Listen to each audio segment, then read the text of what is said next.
Dan untuk di agenda webinar sore hari ini adalah tanggal 19 Maret 2021, dan saya juga mengucapkan yang terhormat selamat sore Pak Indra Prahasta selaku Kepala di Shanghai, dan ada juga Pak Arif Sulistya selaku Kepala Bidang Perdagangan KJY Taipei, dan juga ada Pak Iqbal S. Sofyan selaku Konsul Perdagangan KJRI Hong Kong, dan juga Ibu Marina Novira Anggraini selaku Atas Perdagangan KBRI Beijing. Keempat, nama yang saya sebutkan tadi ialah inisiator IDN Store Indonesia, Pak Faisal, dan tanpa mereka atau tanpa beliau, IDN Store Indonesia pada sore hari ini mungkin belum bisa hadir hingga saat ini. Dan saya juga mengucapkan selamat sore, selamat datang kepada Pak Faisal Hasan Basri selaku Sekjen BPP Sahabat UMKM. Apa kabar Pak? Sehat? Sehat, Mas. Makasih. Terima kasih Pak, semoga Bapak meluangkan waktunya banyak. Iya. Agenda kita selesai pada sore hari ini di webinar IDN Store Indonesia. Dan saya juga mengucapkan selamat sore, selamat datang kepada seluruh teman-teman dan Bapak Ibu sekalian pelaku UMKM di seluruh Indonesia, dimanapun Bapak Ibu berada pada sore hari ini. Tentunya sekarang ini kita masih dalam masa pandemi COVID-19.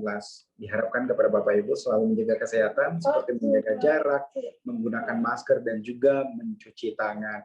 Dan pastinya di tutorial berjualan online melalui platform ekspor digital IDN Store Indonesia dan Business Coaching menjadi UMKM ideal dalam menembus pasar ekspor yang akan disampaikan oleh Business Coach kita pada sore hari ini yang telah hadir di tengah-tengah kita, yaitu ada Pak Faisal Hasan Basri. Namun sebelum kita memasuki ke materi Business Coach pada sore hari ini, terlebih dahulu kami persilakan yang mewakili inisiator IDN Store pada sore hari ini untuk memberikan opening remark pada sore hari ini di webinar IDN Store Indonesia. Waktu dan tempat saya persilakan kepada Pak Iqbal S. Sofyan selaku Konsul Perdagangan KJRI Hong Kong. Kepada Pak Iqbal, waktu dan tempat kami persilakan. Terima kasih Mas Abri. Assalamualaikum warahmatullahi wabarakatuh. Ibu Bapak, kawan-kawan member dari IDN Store, yang saya hormati Pak Faisal Hasan Basri dari Sahabat UMKM. Ini pas forumnya Pak, Bapak dari Sahabat UMKM.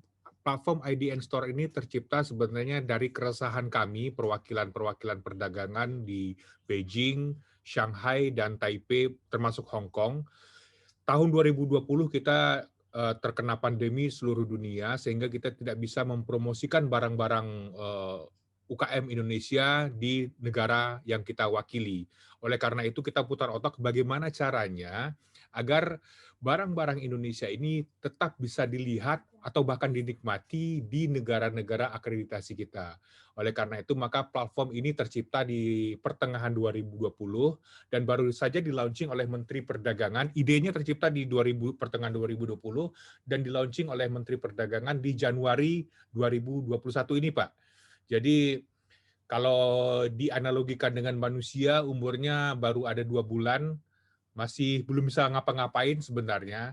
Tapi kita tetap pasok yang namanya bayi baru lahir nih, tetap kita beri pasokan termasuk dalam sore ini Pak. Jadi setiap hari Minggu, setiap hari Jumat kita memberikan pendampingan kepada UKM-UKM kita dengan beberapa narasumber yang memang kita anggap mumpuni, termasuk Bapak Faisal sendiri dari ini tumben-tumbennya nih Pak Sekjen Sahabat UMKM, biasanya cukup diwakili aja biasanya Pak.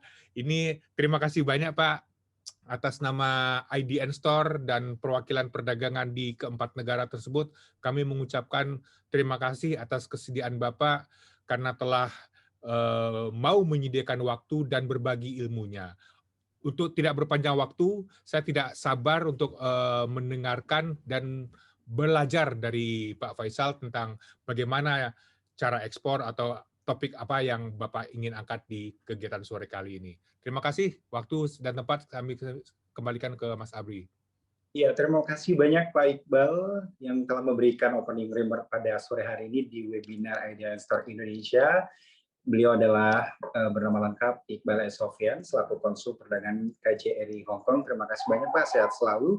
Dan selanjutnya langsung saja kita menuju ke sesi yang sangat dinanti-nanti tentunya untuk kita seluruh para pelaku UMKM Bapak Ibu berada, dan tentunya Bapak Ibu mengikuti webinar IDN Store Indonesia ini hingga selesai, apalagi akan ada business coach yang disediakan oleh sangat luar biasa pastinya yang sayang untuk dilewatkan. Oleh karena itu saya persilakan kepada Pak Faisal Hasan Basri selaku Sekjen BPP Sahabat UMKM. Waktu dan tempat kami persilakan. Baik, terima kasih Mas Apri. Yang saya hormati Pak Iqbal selaku Konsul Perdagangan KJRI Hong Kong, dan juga ada Kepala ITPC Shanghai Pak Indra, ada juga Kepala Perdagangan KDI Taipei Pak Arif, dan juga Ibu Marina sebagai Atase Perdagangan KBRI ya gitu ya Pak ya kalau nggak salah ya. Baik, ini satu kehormatan sekali buat saya karena saya sering kontak Pak Hadi ini terkait memang di komunitas kami sendiri ini memang terus bergerak, tapi memang tidak bisa bekerja sendiri. Jadi seperti tadi yang Bapak bilang, ini kalau ibaratnya bayi, namanya bisnis itu memang harus dari awal dirawat, jadi terus harus ditemanin lah seperti itu. Nah ini menjadi visi dan misi kami di komunitas ini untuk bisa bersama-sama menjembatani dan juga menjadi mitra strategis pelaku UMKM agar mampu memiliki daya saing. Nah, bagi kami nggak cuma harus naik kelas, karena kalau ibarat naik kelas, kalau di sekolah naik kelas mungkin dia bisa dikerjakan orang lain dan dia naik gitu. Tapi kalau daya saing ini mereka betul-betul paham secara keilmuan, secara kompetensi, secara sisi produknya gitu. Nah, ini yang menjadi penting buat pelaku UMKM. Nah, sebetulnya tidak banyak paparan materinya, tapi saya izin share screen sedikit, Bapak Ibu.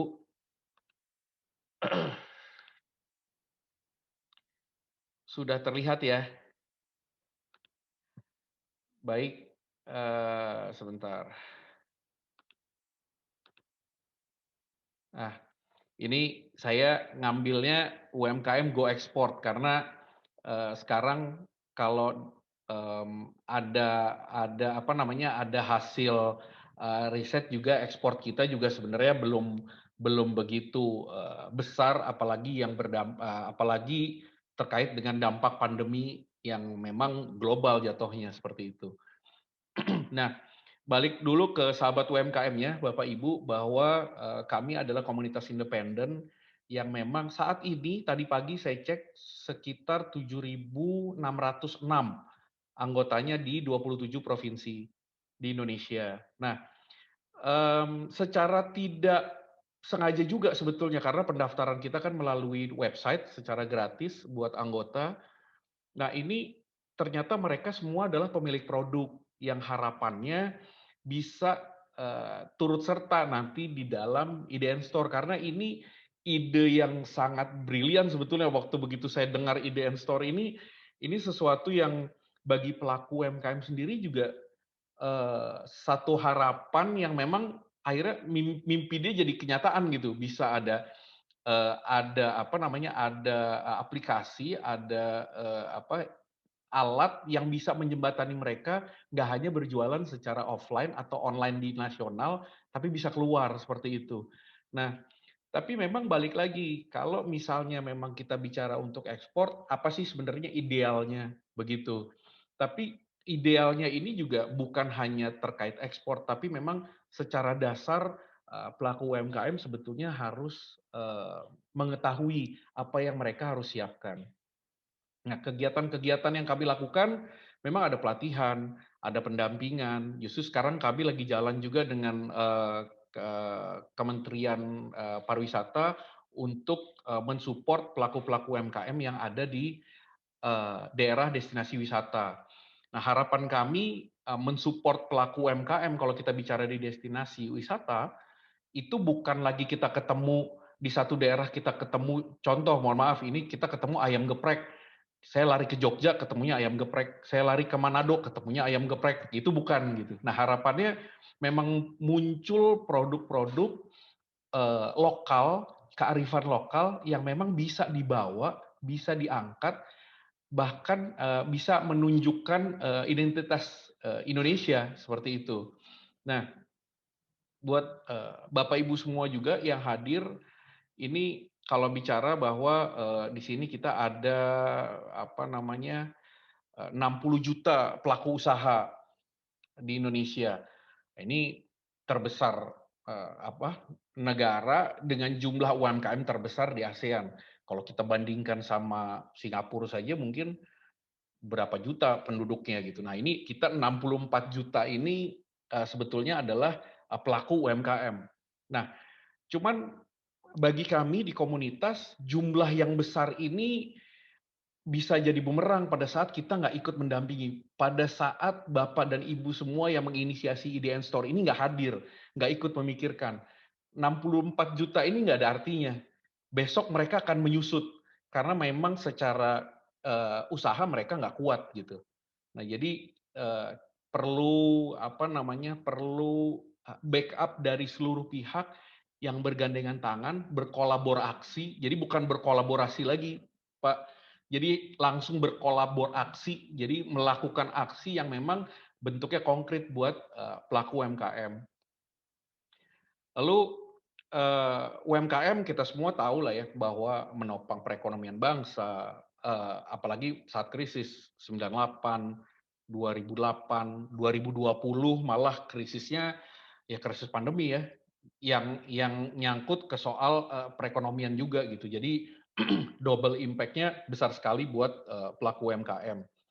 Karena dengan kondisi pandemi sekarang, dengan krisis yang sekarang kita hadapi juga, bahwa pelaku UMKM ini yang masih bisa survive, tapi juga survive-nya juga bukan dalam arti kata bisa langsung tumbuh gitu. Mereka juga harus pivot segala macam nih untuk melakukan inovasi agar bisa bertahan. Intinya mereka hanya bisa bertahan dulu sekarang, tapi hanya mereka yang bisa menjadi penopang di perekonomian negara gitu, satu negara. Nah, harapannya memang dengan kegiatan yang diadakan oleh IDN Store ini, berkumpulnya para pelaku, ada juga informasi atau knowledge nanti tentang bagaimana memasukkan, bagaimana aplikasi IDN ini bisa diterima atau diaplikasikan oleh para pelaku UMKM. Nah, ini juga menjadi satu bagian yang sangat bermanfaat. Saya juga bicara dengan hubungan seperti ini sebenarnya benefit besar buat anggota kami, karena anggota kami juga bukan hanya eksklusif di Sahabat UMKM, Bapak Ibu. Jadi kami terbuka dengan seluruh komunitas, dengan seluruh instansi, dengan seluruh binaan. Justru ada beberapa binaan BUMN yang juga jadi binaannya kita. Nah, jadi tujuan kami adalah semakin banyaknya orang yang memikirkan untuk ikut serta memikirkan pelaku UMKM ini, harusnya bebannya nggak terlalu berat. Karena masing-masing pihak kalau membentuk sesuatu, ada program sesuatu, pasti memiliki strong tersendiri gitu untuk memajukan UMKM-nya.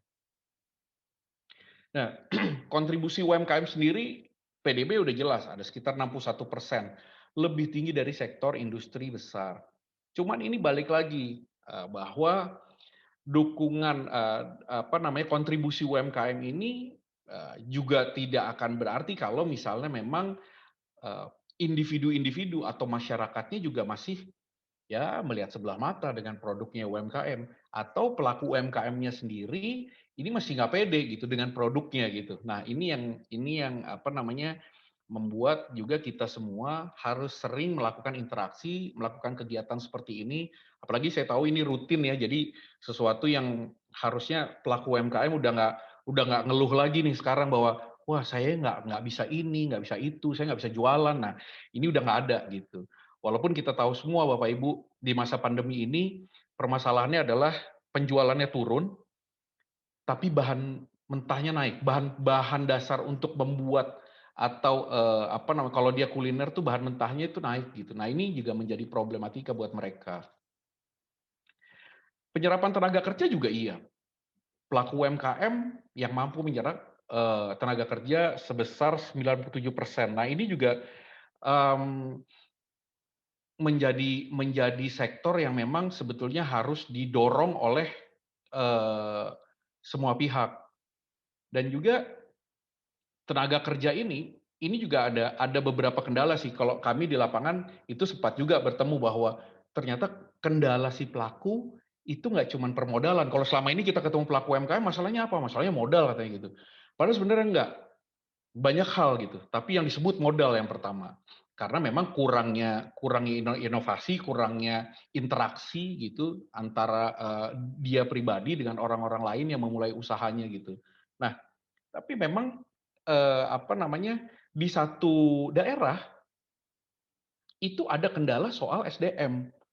Padahal mereka sudah membuka lapangan pekerjaan yang secara ya mungkin juga bukan kalau meng-hire orang beda dengan korporasi yang meng-hire gitu ya, di-publish di media mana gitu. Kalau dia enggak gitu, tapi kan ini membuka lapangan pekerjaan.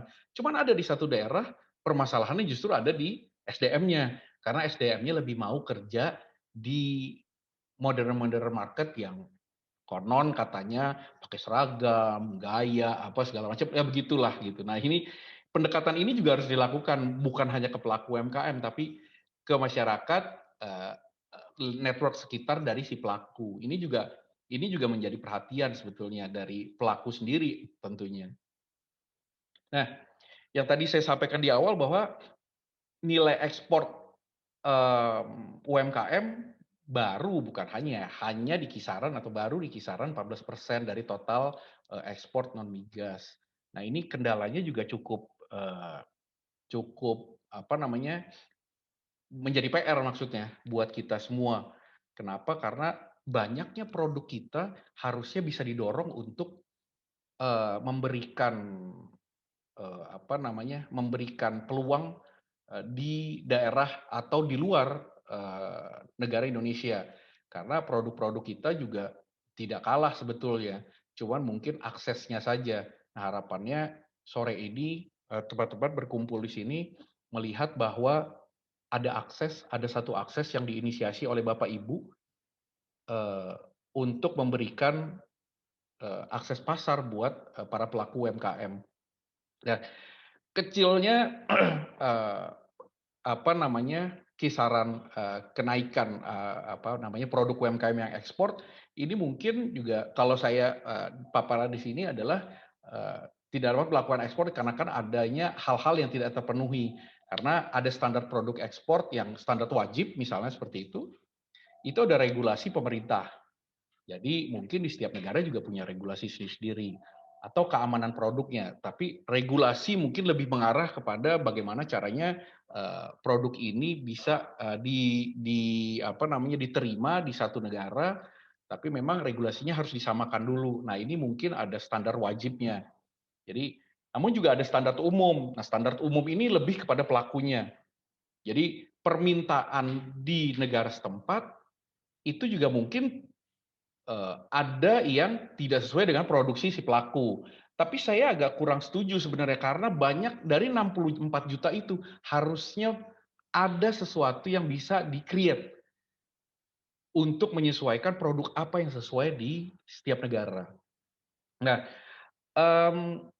ini menjadi dasar sebetulnya buat para pelaku UMKM untuk mengetahui dan ini penting sekali. Harapan saya mungkin atau mungkin sudah pernah juga kali teman-teman dari IDN Store itu membuat apa namanya membuat satu seperti webinar seperti ini tapi yang khusus untuk perizinan khusus untuk bagaimana di satu negara pengurusannya atau di-pool di satu orang misalnya atau satu instansi untuk ikut serta mengurus perizinannya.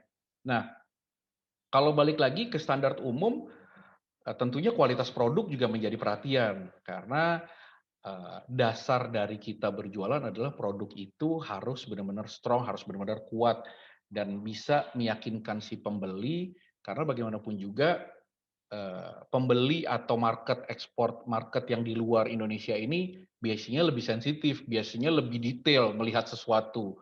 Nah ini juga menjadi PR sebetulnya dan ini menjadi kalau nggak dilaksanain, kalau nggak dicicil-cicil dari sekarang, khususnya bagi pelaku, ini akan jadi akan jadi ya stagnan ya begitu saja. Kita nggak bisa, kita hanya mimpi untuk ekspor sementara.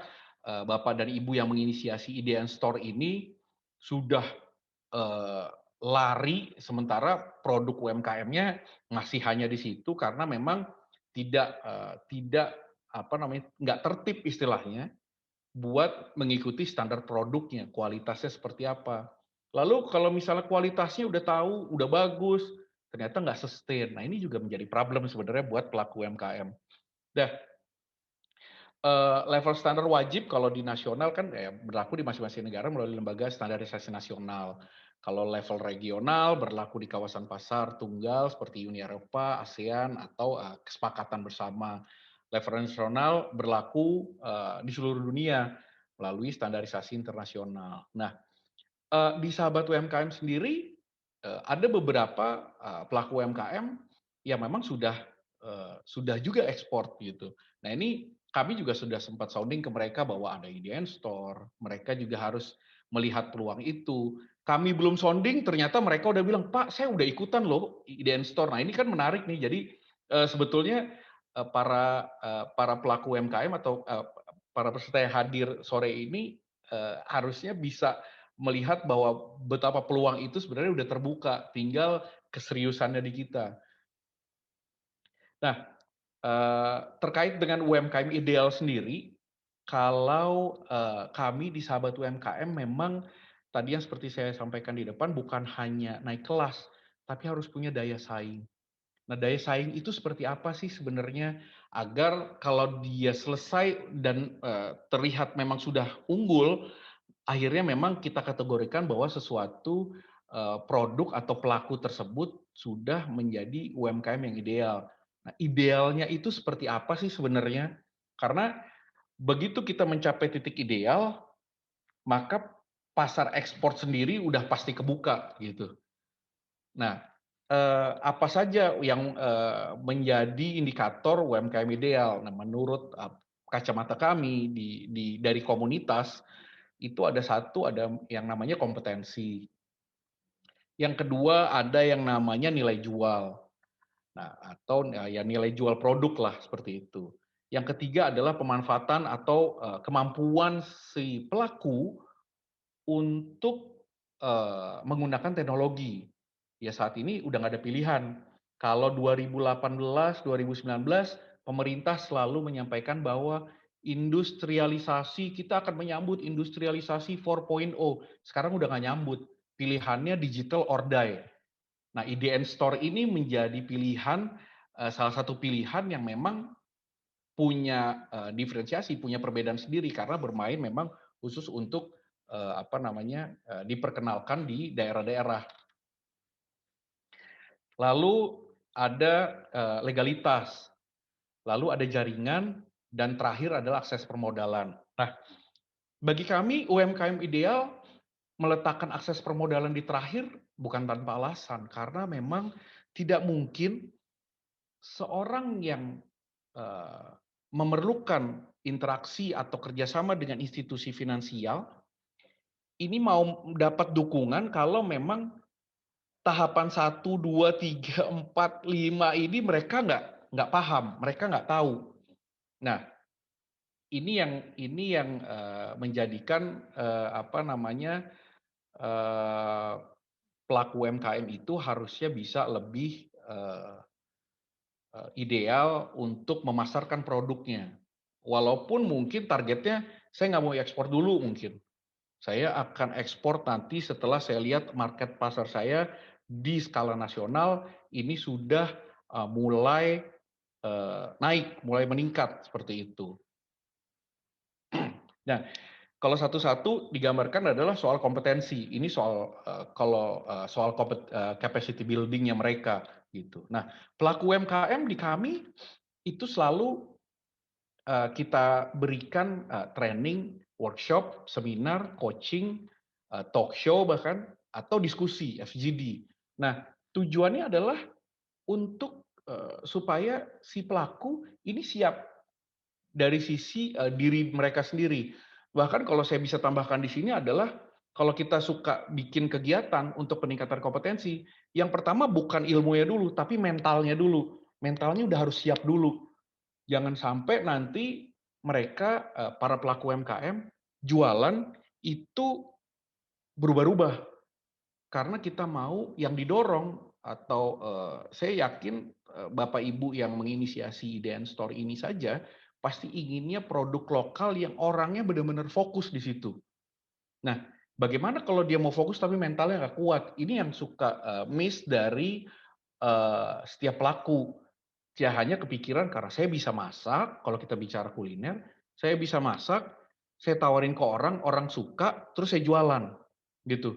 Padahal sebenarnya secara mental saja dia belum siap. Ujung-ujungnya cuma dia bilang, Pak, saya perlu modal, gitu.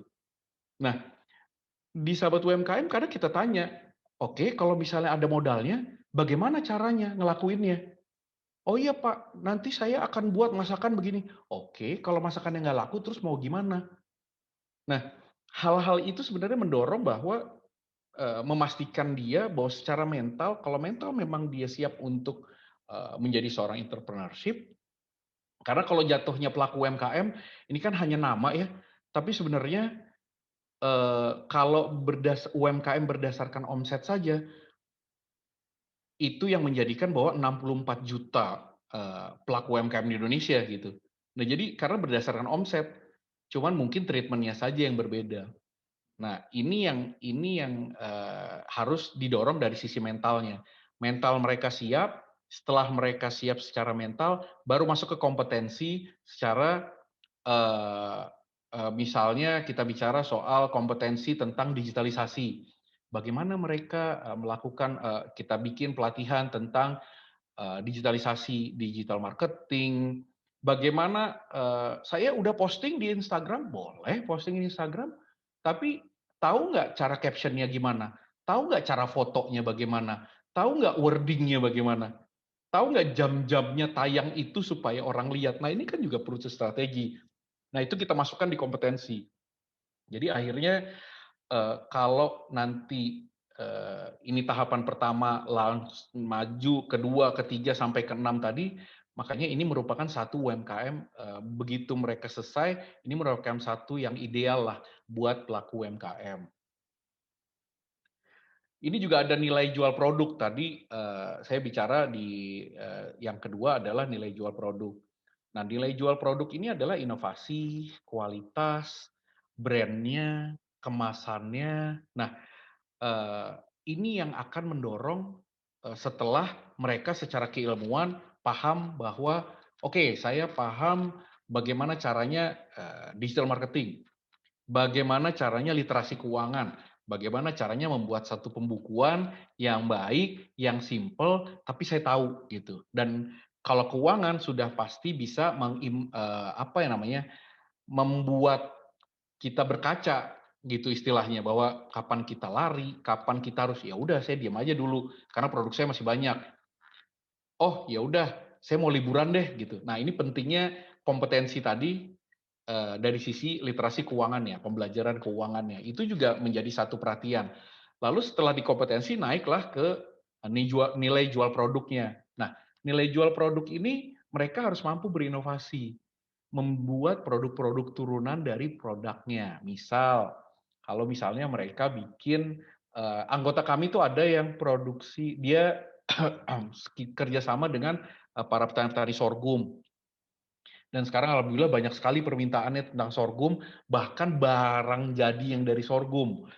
Justru ya ada gula, kemarin saya ada cuka segala macam. Nah, ini banyak sekali. Nah, dia berinovasi di situ. Inovasikan produknya. Lalu kemarin yang di sorghum malah ada sendok. Sendok itu bisa kita buat makan, tapi kalau kita selesai makan, sorghumnya dimakan gitu. Sendoknya jadi dimakan gitu. Nah ini juga satu inovasi. Sehingga itu banyak sekali kemarin kalau nggak salah sampai ke Eropa ada yang pesen tuh katanya. Nah ini memang tapi balik lagi kalau nggak ada dukungan dari kita semua, dari Bapak Ibu semua, ya mungkin mereka juga nggak bisa bergerak seperti itu.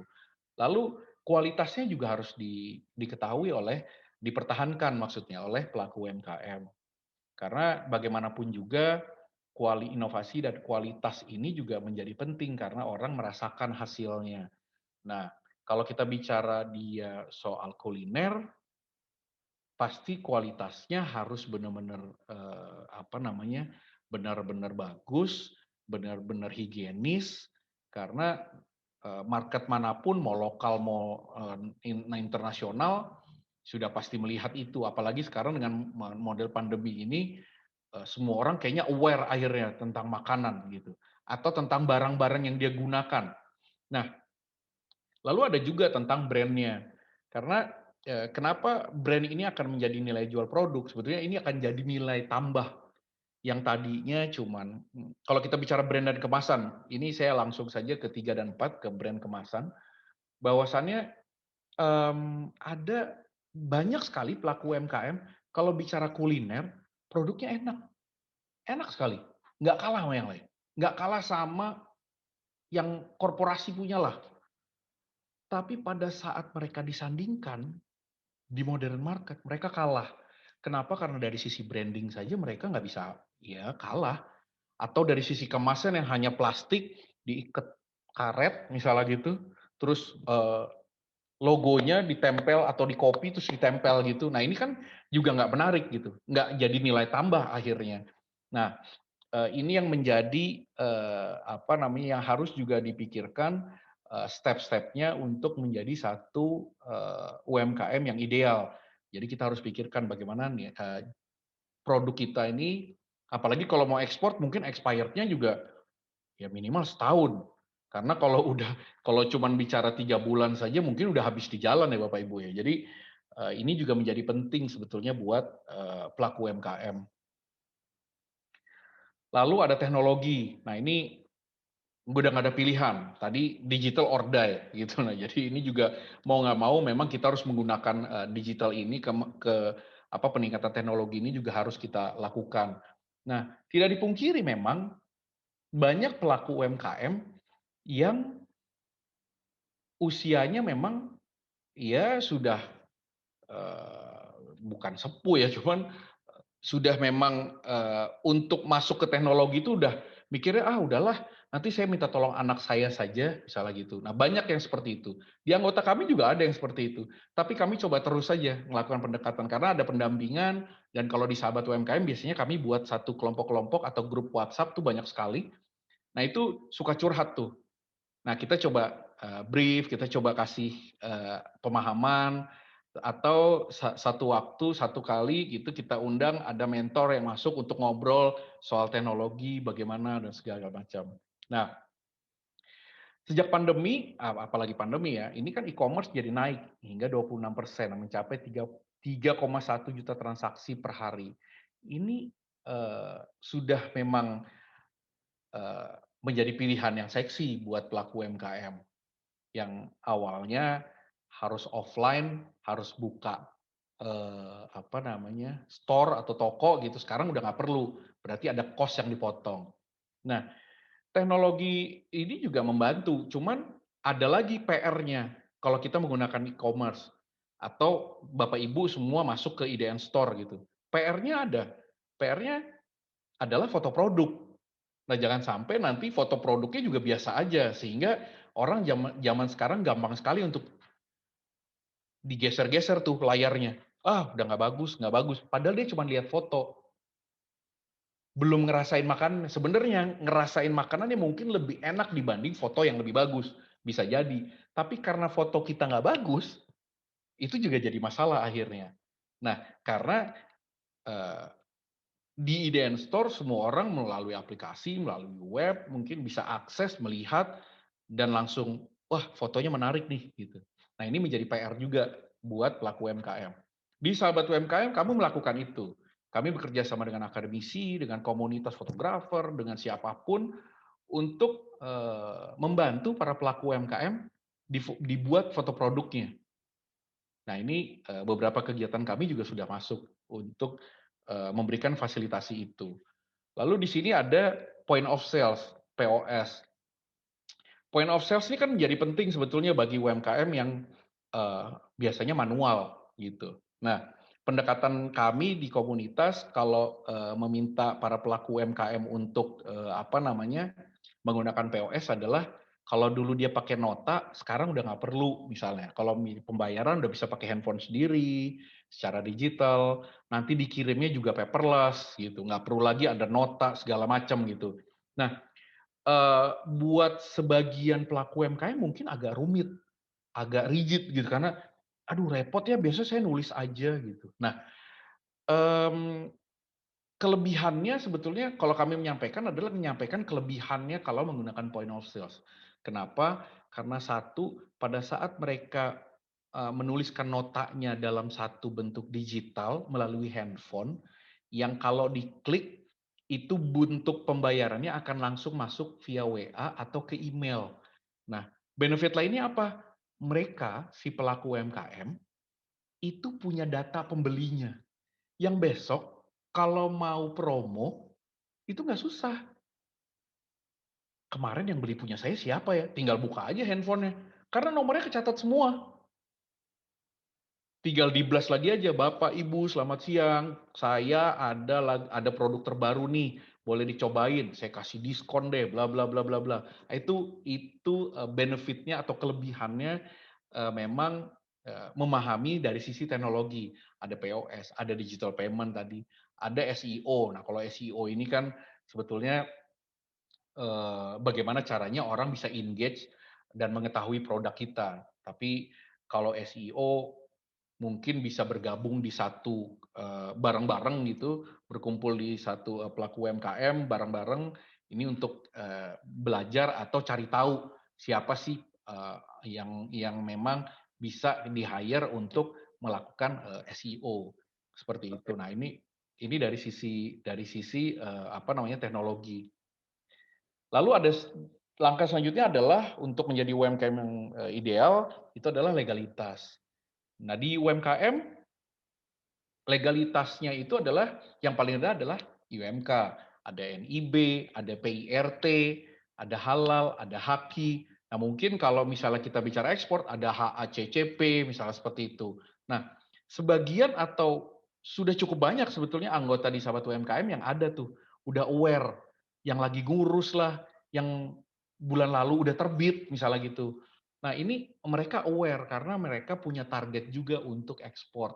Nah, ini juga bisa menjadi bagian dari merchant-nya IDN Store sebetulnya, karena kalau saya lihat IDN Store cakupannya sudah luas sekali, bukan nasional saja gitu. Nah, jadi legalitas ini penting karena bagaimanapun juga pembeli akan melihat itu menjadi satu nilai tambah atau meyakinkan si pembeli, bahkan bukan pembeli saja, meyakinkan institusi finansial untuk memberikan jaminannya, untuk memberikan bantuan modal dari legalitas itu. Nah, jadi ini penting juga diperhatikan oleh pelaku UMKM. Lalu ada jaringan. Nah, jaringan ini ada forum, ada organisasi, ada komunitas. Kalau di Sahabat UMKM kami secara akta adalah perkumpulan, komunitas. Nah, jadi kegunaannya sebetulnya ya saya yakin Bapak Ibu di sini juga atau peserta juga pasti sudah memahami itu bahwa UMKM ini tidak bisa berdiri sendiri. Kami di Sahabat UMKM mengumpulkan semua bisa berkomunikasi satu sama lain. Ini bukan cuman akhirnya bertukar info dengan siang ini ada kegiatan hari ini dengan IDN Store. Bukan hanya itu, tapi keilmuan pun juga banyak. Bahkan sampai ke akses pemasaran. Mereka bisa bertukar produk. Karena mungkin saya kalau di Jakarta, terus ada lagi yang di Jawa Timur, ada yang lagi di Kalimantan, teman saya yang di Jakarta butuh produk apa, misalnya seperti itu. Nah, kita tinggal kontak di grup itu. Nah, ini interaksinya jalan, alhamdulillah sejauh ini, dan akhirnya terbentuk ekosistem dengan sendirinya gitu. Nah, ini penting karena bagaimanapun juga jaringan ini menambah silaturahim buat kita semua. Karena kalau di Muslim kita menjaga silaturahim itu membuka 1000 pintu rezeki, seperti itu istilahnya. Nah, jadi benar-benar harus ikut serta di dalam satu komunitas atau satu forum atau organisasi agar memang kita tahu apa yang terjadi di lapangan, kondisi pasar seperti apa, ada permintaan apa, ada hibah modal apa atau hibah alat apa yang memang sesuai dengan usahanya kita. Dan juga untuk ngurus sesuatu mungkin agak lebih gampang karena memang dalam satu rumah gitu. Seperti itu. Lalu ada akses permodalan. Nah ini yang terakhir, untuk menjadi satu UMKM ideal, yang terakhir adalah adanya dapatnya kita untuk mendapat akses mengenai permodalan. Ada KUR, ada perbankan, ada koperasi, ada CSR atau PKBL. Kalau CSR dan PKBL ini biasanya buat apa namanya Bapak Ibu yang ada di BUMN misalnya seperti itu, atau di swasta-swasta lain pun juga. Lalu ada angel investor, ada bursa saham, ada private equity, ada crowdfunding, ada venture capital, ada fintech, peer-to-peer lending lah, seperti itu. Nah ini penting kalau tadi tahapan 1, 2, 3, 4, 5 itu kita udah jalan dan kita yakin. Dan saya yakin akses permodalan ini sebenarnya terbuka. Kita nggak perlu nawarin. Apalagi kalau misalnya di EDN Store permintaannya banyak, saya yakin Bapak Ibu yang menginisiasi ini juga udah, wah ini oke nih barangnya, permintaannya banyak. Bisa jadi di antara kita sendiri yang hadir di sini juga ikut untuk apa namanya, ikut untuk membantu permodalan dari Bapak Ibu semua. Itu saja Bapak Ibu, singkat dari saya, mungkin kita bisa diskusi apa namanya untuk UMKM ideal ini. Baik. Oke, baik. Terima kasih Pak Faisal Hasan Basri selaku DPP Sahabat UMKM yang telah memberikan sharing atau bisnis coaching yang sangat luar biasa dengan tema menjadi UMKM yang ideal dalam menembus pasar ekspor. Sedikit saya kutip bahwa tadi Pak Faisal juga menyampaikan bahwa kualitas harus dipertahankan oleh para pelaku UMKM ya, bukan hanya kualitas rasa tapi juga sampel produk pun. Produk suatu UMKM memang sangat penting untuk diperhatikan seperti itu. Dan baik untuk kepada Bapak Ibu teman-teman pelaku UMKM yang mengikuti webinar IDN Store Indonesia pada sore hari ini, jika ingin memberikan pertanyaan boleh langsung menekan fitur raise hand atau memberikan pertanyaan di fitur chat pada sore hari ini. Oke, yang pertama ada Buntan Ratri Vinandra. Kami persilakan untuk memberikan pertanyaan kepada Pak Faisal. Langsung saja Ibu Intan, waktunya 15 menit. Waktu kita 15 menit untuk sesi tanya jawab dalam webinar IDN Store Indonesia pada sore hari ini. Kami persilakan. Iya. Ibu Intan Ratri.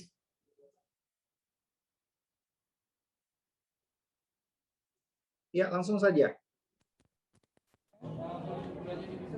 Halo. Halo. Halo. Halo. Ya. Ya, selamat sore Pak Faisal, Pak Iqbal. Perkenalkan, saya Intan.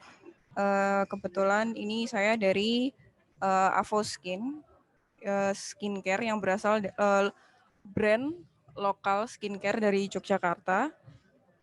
Dan ada beberapa pertanyaan yang saya ingin tanyakan, Pak.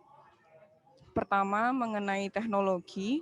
Untuk saat ini di negara Hong Kong sendiri, untuk skincare lebih condong kemana? Misal masih di Facebook kah? Atau sudah ke Instagram dan juga ke TikTok? Terus yang kedua, mengenai Haki. Untuk negara-negara tujuannya nanti di IDN Store sendiri, apakah mulai sekarang kita harus daftarkan Haki tersebut? Dan yang ketiga, untuk marketing support-nya sendiri nanti dari IDN Store-nya seperti apa begitu Pak? 3 itu saja dulu. Ya, terima kasih. Intan Ratri dari Avoskin. Langsung saja Pak Faisal menjawab pertanyaan dari Ibu Intan. Ya, baik. Kalau secara market mungkin bapak-bapak dan ibu-ibu yang dari apa namanya KJRI atau konsul lebih paham kondisi di daerah di negara masing-masing. Cuman kalau menurut saya secara umum, secara general sebetulnya digital media ini bukan hanya di Indonesia, tapi pasti di negara Bapak Ibu yang menginisiasi IDN Store ini juga berkembang dengan baik gitu, dan bisa menjadikan bisa menjadikan nilai jual atau akses jual untuk Bapak Ibu pelaku UMKM melakukan sales atau melakukan pemasaran di negara-negara tersebut. Nah, pastinya kalau kita bicara soal IG kah, soal Instagram kah, soal TikTok kah, soal Facebook kah gitu ya. Kalau kami itu dari sahabat UMKM pasti menyarankan semua media harusnya bisa dilakukan.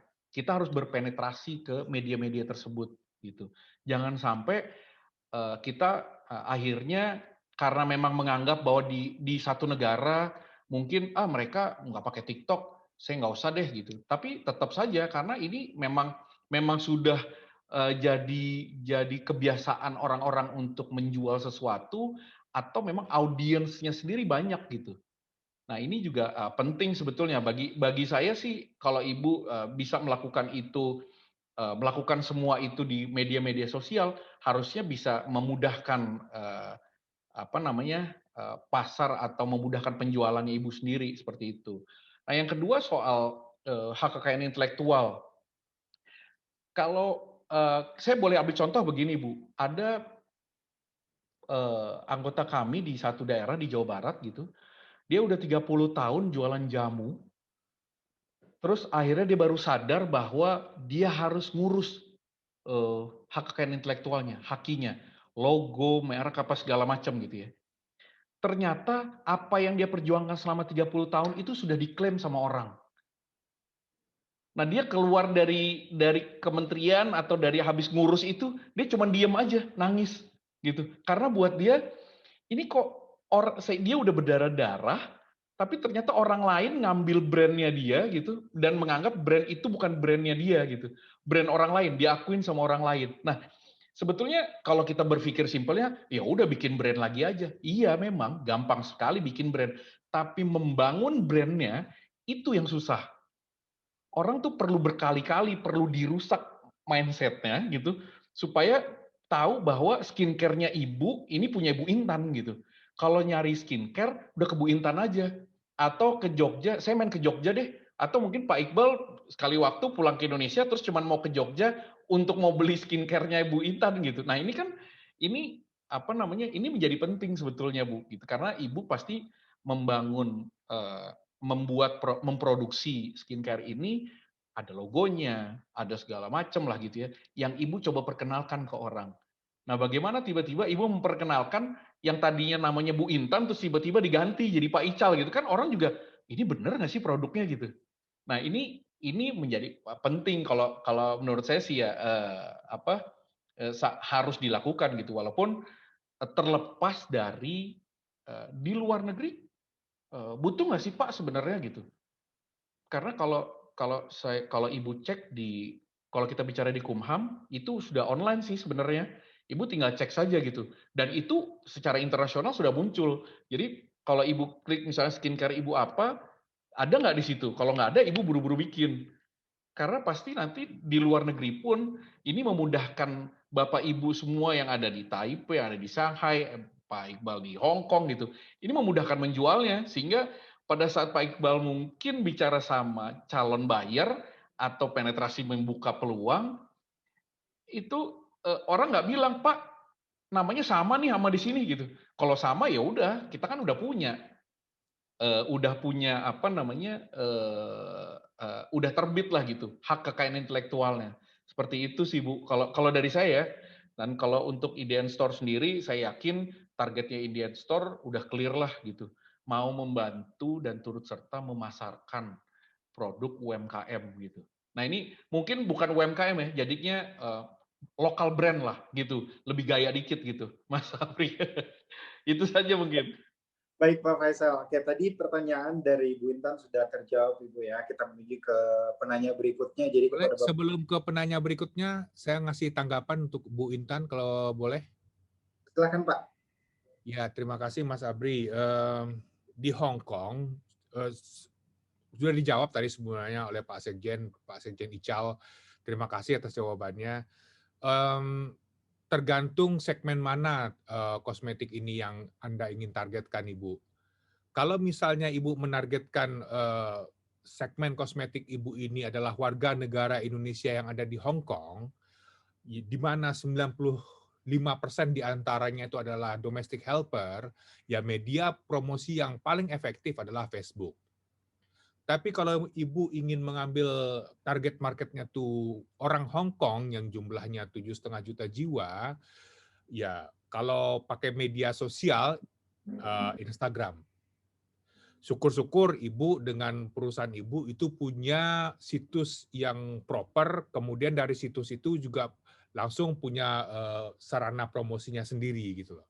Nah, oleh karena kita paham bahwasanya banyak UKM kita belum banyak memiliki situs yang proper, oleh karena itu, kami, IDN Store maupun mungkin sahabat UMKM berupaya untuk mengajak para UKM bergabung di platform-platform yang sengaja kami ciptakan untuk UMKM agar bisa mengekspansi lini usahanya.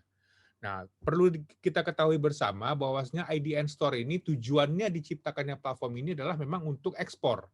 Jadi, yang kita fasilitasi adalah di sini UKM-UKM yang hanya membuat atau menjual produk-produk Indonesia. Jadi kita tidak akan memfasilitasi UKM-UKM yang menjual produk-produk yang non-Indonesia.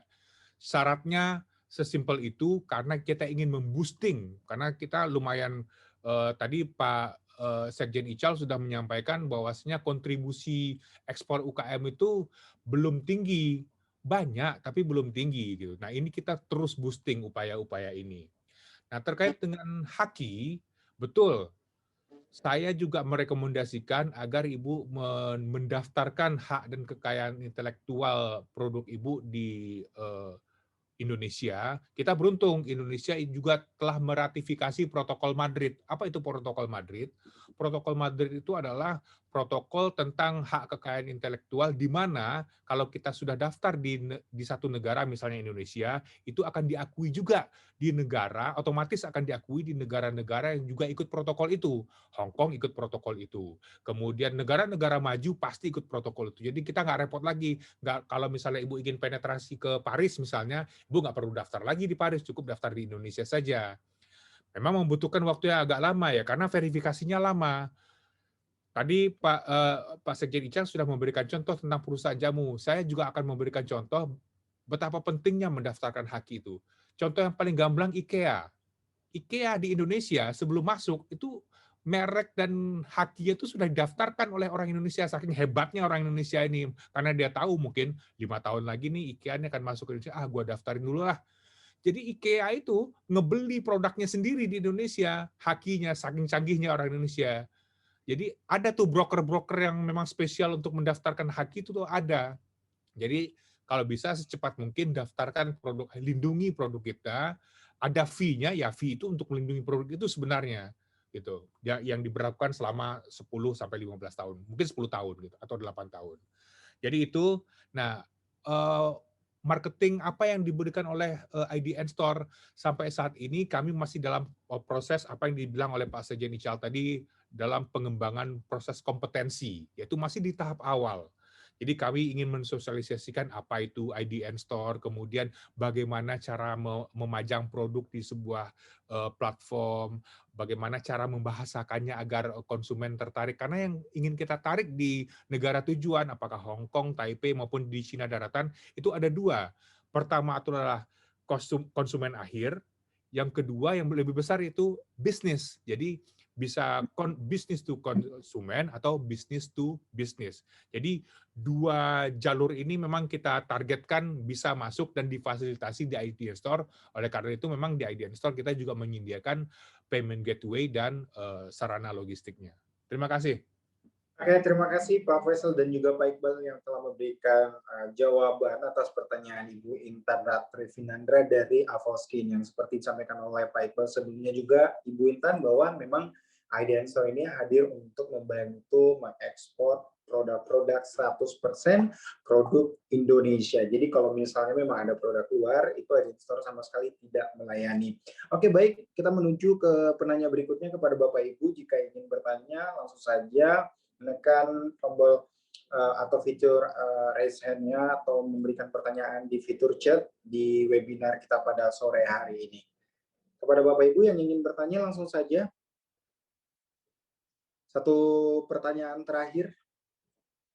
Karena setelah Business Coach ini, kita masih ada beberapa agenda berikutnya, diantaranya ada materi yang akan disampaikan oleh tim IDN Store Indonesia, yaitu tentang cara upload database dan live selling dan juga konten. Oke, Hunei, dua putri. Boleh satu, Pak Apri? Ya. Ya. Oke, kami persilakan Hunei, dua putri. Ya. Selamat sore. Saya UKM yang masih baru, tapi ya, kita orientasinya juga ekspor. Kebetulan kami sudah support untuk eksportir. Produk kami adalah bawang goreng. Kebetulan eksportir kami juga mengekspor ke Hong Kong dan Taiwan. Produk kami yang dibawa gitu ya, under name. Oke. Kami juga ingin sebenarnya dapat bayar langsung, dan selama ini belum pernah dapat bayar langsung. Gimana caranya? Mungkin iya salah satunya mendaftar di IDN Store. Saya belum sempat daftar juga, tapi beberapa kali sudah mengikuti webinarnya. Mohon petunjuk mungkin. Terima kasih. Oke, mungkin Pak Iqbal yang bisa menjawab, Pak. Kami persilakan. Ya, terima kasih Mas Abri, Bu Hunai. Benar, pertama masuk join dulu di IDN Store. Selain itu, kami juga karena ini platformnya juga masih baru, kami juga masih bergerilya, Bu. Kami juga masih menerapkan cara-cara konvensional untuk memasarkan UKM-UKM ini untuk bertemu dengan buyer. Silakan juga kirimkan company profile Ibu ke trade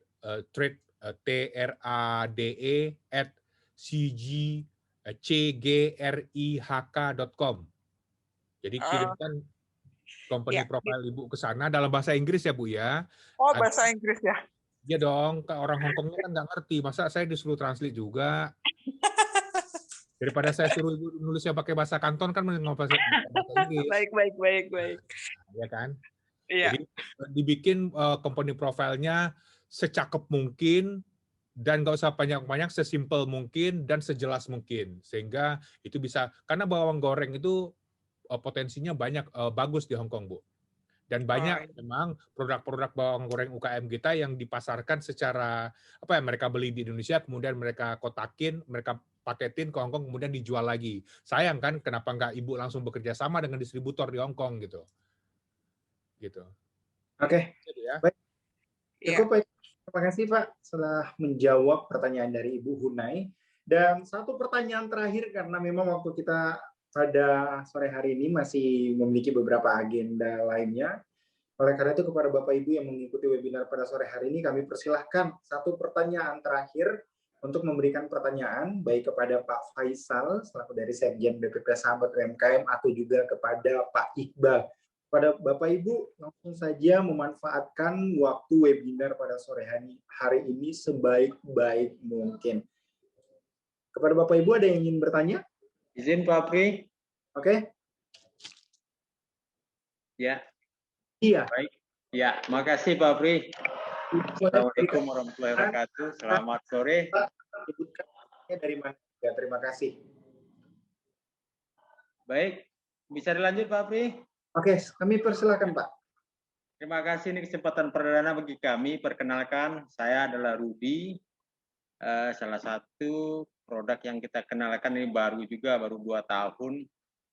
Memasarkan produk nih Pak Faisal sama Pak Iqbal. Kami konsennya lah di produk olahan ikan Pak, khususnya pembuatan ikan asin. Nah, selama ini pangsa pasar kami adalah baru di regional, sekitar Kebetulan di Sumatera Barat Pak, Mentawai, home-nya. Jadi pasarnya secara online itu sampai ke wilayah timur juga ada gitu kan. Tapi untuk ke wilayah yang disampaikan oleh Pak Iqbal tadi untuk ekspor ini kami belum pernah Pak.